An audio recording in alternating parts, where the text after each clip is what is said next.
Hello friends, ഇന്ന് നമ്മൾ തയ്യാറാക്കാൻ പോകുന്നത് നല്ല വെറൈറ്റി ടേസ്റ്റിലുള്ള ഒരു ഈവനിങ് സ്നാക്സ് ആണ്.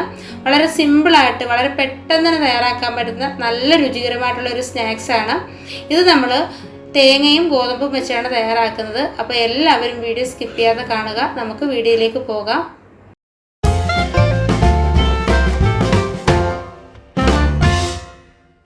അപ്പോൾ ഇതിനു വേണ്ടി ആദ്യം തന്നെ ഒരു ബൗളിലേക്ക് ഞാൻ 1 കപ്പ് ഗോതമ്പ് പൊടിയാണ് ഇട്ട് കൊടുക്കുന്നത്. ഇനി നമുക്കിതിലേക്ക് ഗോതമ്പ് പൊടി എടുത്ത അതേ കപ്പിൽ തന്നെ 1/2 കപ്പ് ചോറാണ് എടുത്തേക്കുന്നത്. നമുക്കിഷ്ടമുള്ള ഏത് ചോറ് വേണമെങ്കിലും ചേർത്ത് കൊടുക്കാവുന്നതാണ്. ഞാനിപ്പോൾ ചുവന്ന അരിയുടെ ചോറാണ് ചേർത്തേക്കുന്നത്. ഇനി ഇതിലേക്ക് 2 പിഞ്ച് ഉപ്പും കൂടി ഇട്ട് കൊടുക്കുന്നുണ്ട്. എന്നിട്ട് ഇതെല്ലാം കൂടെ ചേർത്ത് നല്ലതുപോലെ ഒന്ന് യോജിപ്പിച്ചെടുക്കണം. നമ്മൾ 1 കപ്പ് ഗോതമ്പ് പൊടിക്ക് 1/2 കപ്പ് ചോറ് എന്ന അളവിലാണ് നമ്മൾ ചേർത്ത് കൊടുക്കേണ്ടത് കേട്ടോ.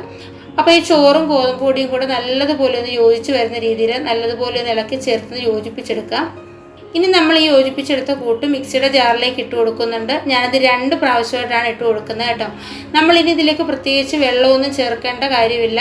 നമ്മൾ ഈ ചോറിൻ്റെ നനവിൽ ഇത് ഒന്ന് നല്ലതുപോലെ ഒന്ന് അടിച്ചെടുക്കണം കേട്ടോ. ഒരുപാട് നേരം മിക്സി ഒന്ന് ഓൺ ചെയ്യേണ്ട ആവശ്യമില്ല. ഒന്ന് ഓൺ ചെയ്യുക, ഓഫ് ചെയ്യുക, ഒന്ന് ഇളക്കി ചേർത്ത് കൊടുക്കുക. വീണ്ടും ഒന്നുകൂടി ഒന്ന് ഓൺ ചെയ്യുക, ഓഫ് ചെയ്യുക. അങ്ങനെ 2-3 പ്രാവശ്യം നമ്മൾ മിക്സി ഒന്ന് ഓൺ ചെയ്തെടുക്കുക. അപ്പോൾ അതാണ്ട് ഞാൻ പകുതി അളവിൽ ഇട്ട് കൊടുക്കുന്നുണ്ട്. ഇനി ഈ ഗോതമ്പ് പൊടി ഡയറക്റ്റ് മിക്സിയുടെ ജാറിലേക്ക് ഇട്ട് നമുക്ക് ചെയ്തെടുക്കാവുന്നതാണ്. പക്ഷേ ഇത് 2 പ്രാവശ്യം ചെയ്തെടുക്കേണ്ടത് കൊണ്ട് ഞാൻ പാത്രത്തിലിട്ടൊന്ന് മിക്സ് ചെയ്തെന്ന് മാത്രമേ ഉള്ളൂ കേട്ടോ.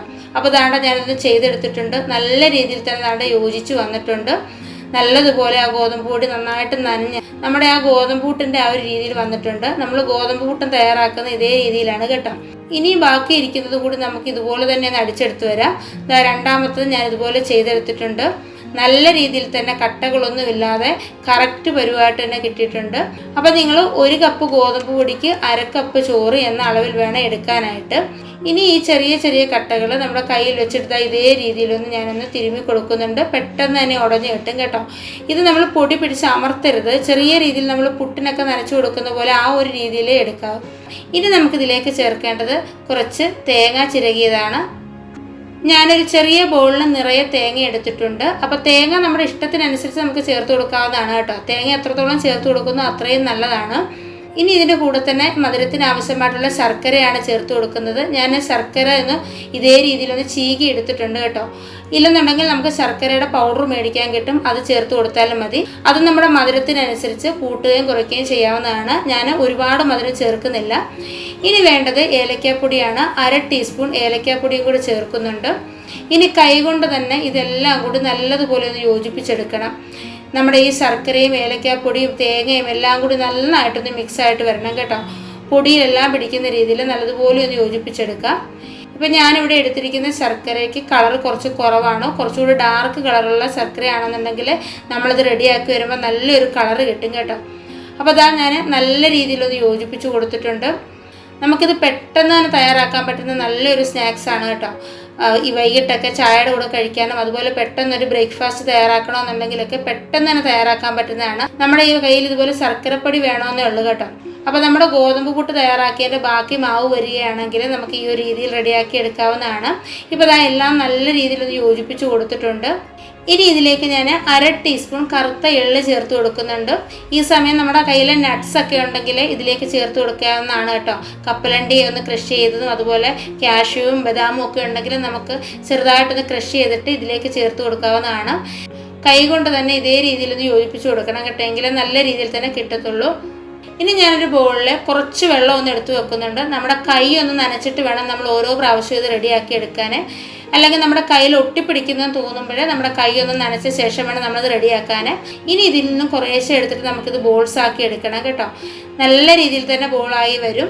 നമുക്ക് ഇത് നന്നായിട്ട് തന്നെ കിട്ടിയിട്ടുണ്ട്. ഇത് അടർന്നു പോകുകയൊന്നുമില്ല. കുറച്ചൊന്ന് പ്രസ് ചെയ്തതായി ഇതേ രീതിയിലൊന്ന് ഉരുട്ടിയെടുക്കുന്നുണ്ട്. അപ്പോൾ അതാ ഒരെണ്ണം ഇവിടെ റെഡി ആയിട്ടുണ്ട്. ഇതുപോലെ നമുക്ക് ബാക്കിയുള്ളതെല്ലാം പെട്ടെന്ന് തന്നെ ഒന്ന് ചെയ്തെടുക്കാം. നമ്മൾ ഈ ഒരു രീതിയിൽ റെഡിയാക്കി എടുക്കുമ്പോൾ ഒരു വെറൈറ്റി ടേസ്റ്റാണ് കേട്ടോ. നമുക്കിത് പെട്ടെന്ന് ചെയ്യാനും കഴിയും. ഫില്ലിങ്സ് ഒന്നും പ്രത്യേകം ഉണ്ടാക്കേണ്ട, എല്ലാം കൂടി യോജിപ്പിച്ചിട്ട് നമുക്ക് ചെയ്തെടുത്താൽ മതി. ഇനി നമ്മൾ ഈ ഉരുട്ടിയെടുക്കുന്നതിൻ്റെ വലിപ്പം നിങ്ങളുടെ ഇഷ്ടത്തിനനുസരിച്ച് കൂട്ടുകയും കുറയ്ക്കുകയൊക്കെ ചെയ്യാവുന്നതാണ് കേട്ടോ. എങ്കിലും ഒരുപാട് വലിപ്പം വേണ്ട. അപ്പോൾ നമുക്ക് ബാക്കിയുള്ളതെല്ലാം പെട്ടെന്ന് തന്നെ ഇതുപോലെ തന്നെ ഒന്ന് ചെയ്തെടുക്കാം. ഓരോ പ്രാവശ്യം ചെയ്യുമ്പോഴും നമ്മുടെ കൈ ഒന്ന് നനച്ചു കൊടുക്കണം. ചിലപ്പോൾ നമ്മളിത് തയ്യാറാക്കി വരുമ്പോഴേ കുറച്ച് നനവ് കുറവാണെന്നുണ്ടെങ്കിൽ കൈയുടെ ആ നനവ് കൊണ്ട് ഇത് നല്ലതുപോലെ ഒന്ന് ബോളാക്കി കിട്ടും. നല്ല പ്രസ് ചെയ്ത് നമുക്ക് എടുക്കാൻ പറ്റും. ഇല്ലെങ്കിൽ നമ്മുടെ കയ്യിൽ ഒട്ടിപ്പിടിക്കുന്നെന്ന് തോന്നുന്നുണ്ടെങ്കിൽ മാത്രം നമ്മൾ കൈ ഒന്ന് നനച്ചു കൊടുത്താൽ മാത്രം മതി. അപ്പോൾ ഇതാ നമ്മളിതെല്ലാം ഇവിടെ ചെയ്തെടുത്തിട്ടുണ്ട്. ഇനി നമുക്കിത് റെഡിയാക്കി എടുക്കാം. നമ്മളിത് സ്റ്റീം ചെയ്താണ് എടുക്കുന്നത്. ഒരു കടായിൽ ഞാൻ കുറച്ച് വെള്ളം ഒന്ന് തിളപ്പിക്കാനായിട്ട് വെച്ചിട്ടുണ്ട്. തിളയ്ക്കാറായി വന്നിട്ടുണ്ട്. അതിലേക്ക് ഒരു സ്റ്റാൻഡും വെച്ച് കൊടുത്തിട്ടുണ്ട്. ഇനി നമ്മളൊരു പ്ലേറ്റാണ് ഇതിലേക്ക് വെച്ച് കൊടുക്കുന്നത്. നമ്മൾ എടുത്തു വെച്ചിരിക്കുന്ന ഓരോ ബോൾസും ഇതിലേക്ക് വെച്ചിട്ട് നമുക്കൊന്ന് ആവി കയറ്റി കൊടുക്കാം. ഈ പാത്രത്തിലേക്ക് ഞാനൊരു അല്പം നെയ്യൊന്ന് തടകിയിട്ടുണ്ട്. ചിലപ്പോൾ ഇത് വെന്ത് വരുമ്പോൾ നമ്മൾ ആ വെച്ചിരിക്കുന്ന അടിവശം പാത്രത്തിൽ ഒട്ടിപ്പിടിക്കാതിരിക്കാൻ വേണ്ടിയാണ് കേട്ടോ. നെയ്യോ അല്ലെങ്കിൽ വെളിച്ചെണ്ണയോ നമുക്കൊന്ന് ഗ്രീസ് ചെയ്ത് കൊടുത്താൽ മാത്രം മതി. വളരെ കുറച്ച് മാത്രം മതി. അപ്പോൾ എല്ലാം നമ്മൾ പ്ലേറ്റിലേക്ക് വെച്ച് കൊടുത്തിട്ടുണ്ട്. ഇനി ഇത് അടച്ചു വെച്ചിട്ടൊരു 7-8 മിനിറ്റ് നമുക്കൊന്ന് കുക്ക് ചെയ്യണം. ആദ്യത്തെ 1-2 മിനിറ്റ് ഹൈ ഫ്ലെയിമിൽ വെച്ച് കുക്ക് ചെയ്യാം. പിന്നീട് നമുക്ക് അടച്ചു വെച്ചിട്ട് ഒരു 5 മിനിറ്റ് നമുക്കൊന്ന് കുക്ക് ചെയ്യാം കേട്ടോ. പെട്ടെന്ന് തന്നെ ഇത് വെന്ത് വരും.